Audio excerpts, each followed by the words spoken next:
Power, al-qudrah or al-quwwah. Power is the attribute by which Allah creates and destroys anything possible. It is called al-qudrah and al-quwwah. Whatever is related or pertains to this attribute is a maqdur, a subject of power, or something controlled. Maqdur, a controlled thing.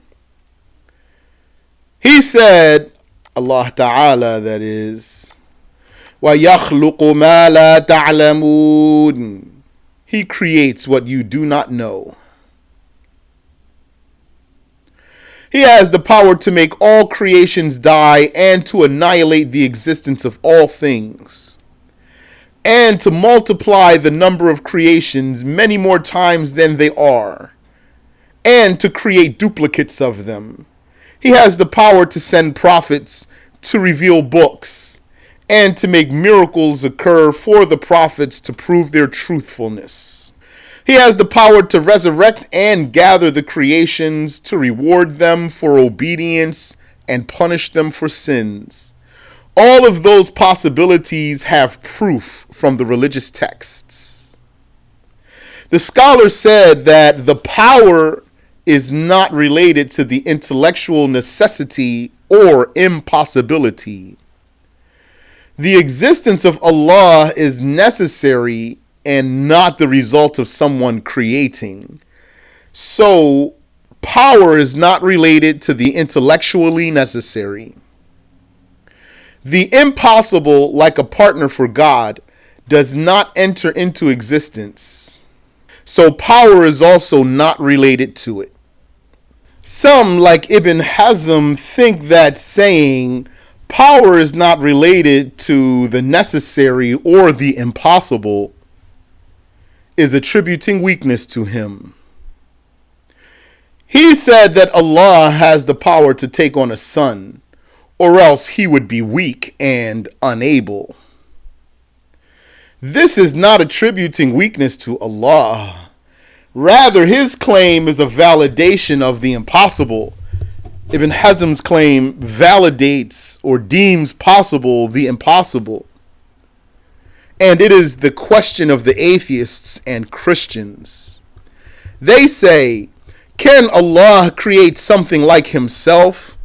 Can Allah create a son or similar for himself? Can Allah destroy himself or create a rock that he cannot lift? The answer, all of these questions are in essence the same question, which is a question about the impossible. The question is blasphemy and invalid. What makes it invalid is that it is a close-ended question, meaning that it requires only a yes or a no, but both answers are incorrect. We do not say that Allah has power over them or does not have power over them. So those questions we don't say yes or no because both are wrong. They say, can he create something like himself? Can he create a rock that he can't lift? Can he create a son for himself? You can't say yes or no. We simply say that the power of Allah is not related to them. But be mindful, because maybe a person doesn't know what that means. You might meet some silly person who heard these types of questions. It might even entertain that one. He thinks it's like a riddle or something. It tickles him. So then when he meets you, he would throw it at you and he would say, well, can God make a rock that he can't lift? Or can God destroy himself? Or it might be an arrogant atheist or philosopher that you meet who would throw that at you. So if you answer, the power of Allah is not related to that, because you can't say yes or no, he might not understand what you mean. So another way is to say your question is invalid, because your question requires yes or no, and both yes and no are wrong answers. Both of them are wrong answers for a question that requires one of them. So that means your question is invalid. Then he might say, how is that? And then you explain. If you say yes, it means this, and that's wrong. And if you say no, it means this, and that's wrong. So then that means your question is wrong. Nothing weakens him. Like At-Tahawi said, وَلَا شَيْءَ يُعْجِزُهُ. Nothing disables him. Allah said, وَلَقَدْ خَلَقْنَا السَّمَاوَاتِ وَالْأَرْضَ وَمَا بَيْنَهُمَا فِي 6 أَيَّامٍ وَمَا مَسَّنَا مِن لُغُوبٍ. We created the heavens and earth and what is between them in 6 days, and we were not touched by any tiredness.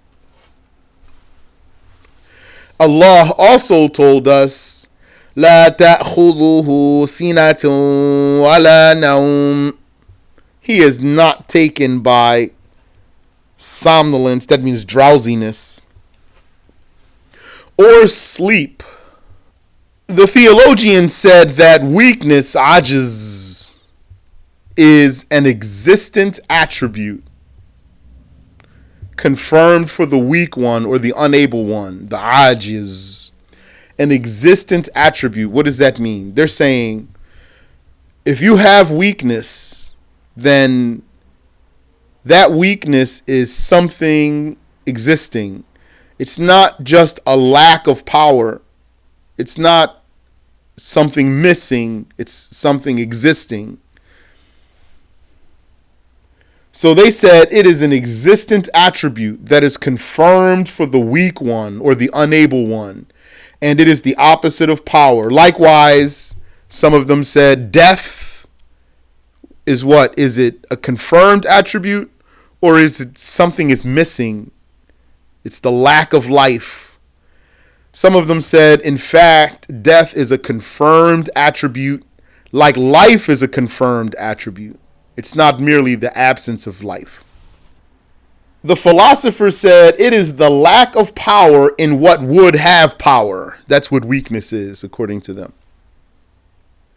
Sleep is when the mind faints and one does not hear those around him. And also he doesn't feel. This is a refutation for the Christians and Jews who attributed weakness to Allah by saying that he rested. Thus, what is intellectually possible is specifically meant by the word shay, thing. In the saying of Allah, Inna Allah ala kulli shay'in qadir. Surely Allah has power over everything. Yani every possible thing. If it were said, just as the self of Allah is excluded from this verse, when Allah said he has power over everything, is Allah included in this ayah? No. So if it were said, just as Allah is excluded from this verse that tells us that he has power over everything, so are the voluntary deeds of the slaves. That's what someone would say if he believes that we create our own deeds. And he wants to deny that Allah has power over the deeds of the slaves.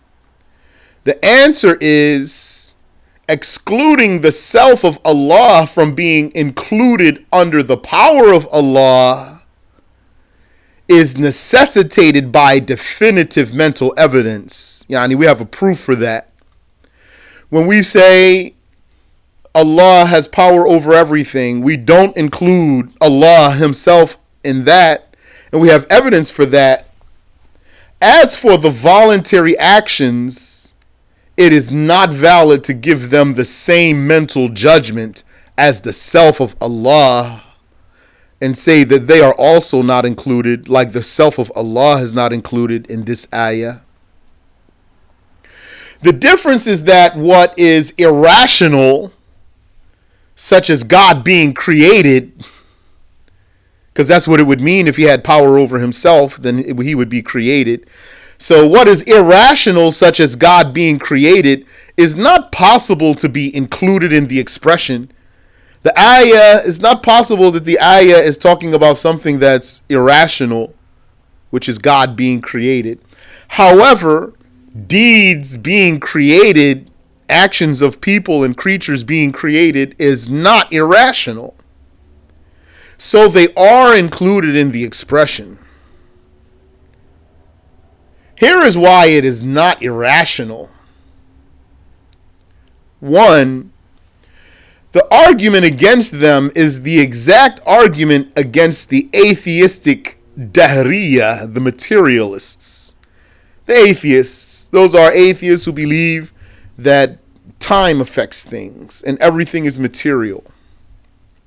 They deny relating the existence of matter, substance, to the creating of Allah. They said all these objects and bodies, all these things with volume, didn't come into existence by the power of Allah. That's what the atheists said. So they deny relating the existence of matter to the creating of Allah, while these ones that we're talking about, they deny relating the existence of the deeds to his creating. So they're like the atheists. What did the atheists, the materialists do? They said the objects don't come into existence by the power of Allah. What did these Mu'tazila say? They say the deeds of creatures don't come into existence by the power of Allah. However, like matter and substance, the deed of the slave is an event, something that happens, occurs in time. Its existence is not preponderated over its non-existence, but by the specification of the necessarily existent one. Yani, the deed that comes into existence at one moment instead of another moment. It can't make itself do that. Just like the object that comes into existence at one moment instead of another moment, it can't make itself do that. So there must be someone who specified both of those, the deed and the object, with coming into existence at one moment instead of another moment, which is the creating of Allah. That's the creating of Allah. Two, the reason for something to be a subject of power, to be controlled, is that its existence is possible. Whatever is not possible is either necessary or impossible, which both render the state of being controlled impossible.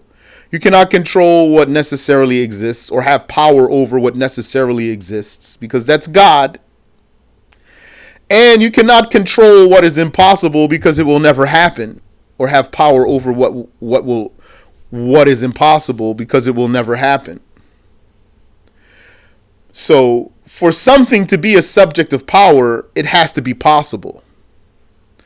Possibility is a description shared between all things that come into existence, whether they are objects or actions. Thus, all of those things are commonly valid to be subjects of Allah's power. The created body and the created voluntary actions that come forth from that body. 3. Had his power been specific to some things and not others, he would have needed a specifier, which is to say that the eternal power is created. Furthermore, excluding them, what's them? The voluntary deeds of the slaves. We're still arguing with those people who said the voluntary deeds of the slaves are not included in that ayah, just like the self of Allah is not included in that ayah.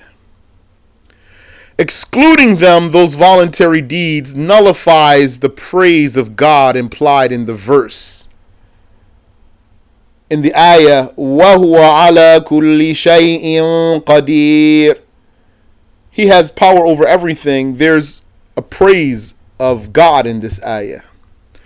So if the voluntary deeds of the slaves are not included in this ayah, then that would nullify the praise of Allah that this verse intends, or that it contains.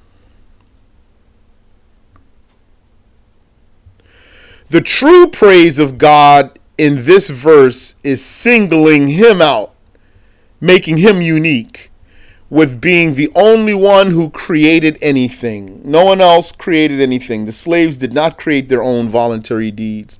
If the voluntary deeds were excluded, the verse would mean Allah has power over everything that is not the doing of someone else. So that nullifies the praise, that removes the praise from the ayah. That's clear? Ability and power as attributes of the slave are the same. As for the attributes of Allah, we say that He is ascribed with qudra, power, or quwwah, power. And we do not use the expression istita'ah, ability, for Allah, because the sacred law did not come with that. Wa subhanallahi wa bihamdihi.